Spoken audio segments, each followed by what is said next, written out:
adlaw sa tanan ni Muhammad Khalid Quibranza de Maporo, Governor ng lalawigan ng Lanao del Norte. Ug ako si Siti Amina de Maporo, Congresswoman of the 2nd District of Lanao del Norte. So I'm very happy to announce the good news that napilde ang atong Congresswoman ng 2nd District. Finally, I have one win.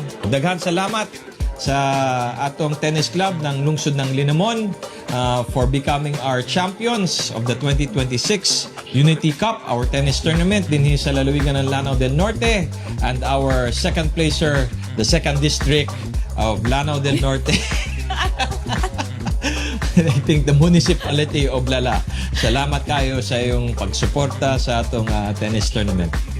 Ako, proud gyapon ko sa 2nd District. The way you fought, the way you are dedicated and committed to participating sa Unity Cup. Congratulations gihapon sa mga munisipyo na ni-apil.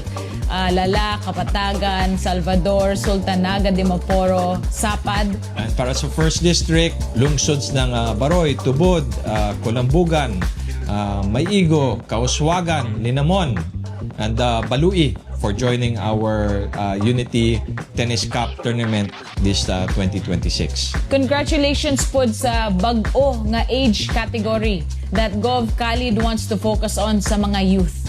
So we're happy to see now the youth are involved sa Unity Tennis Cup, and we're looking forward to the developmental phase na with this new age category in this tournament.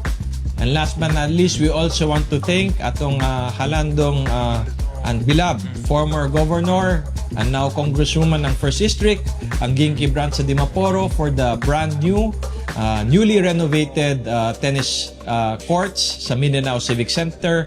Nalipay ang mga tennis players ng Unity Cup, and they're the first to try it out. And after our tennis cup, we will now open it up to the public para ma-sample ninyo ang bagong tennis courts na ginawa ni dating former governor, ang Ging Quibranza de Maporo. So again, daghan salamat to everybody that supported our program. I hope all the tennis players and their supporters, their family enjoyed. See you in the next Unity Cup.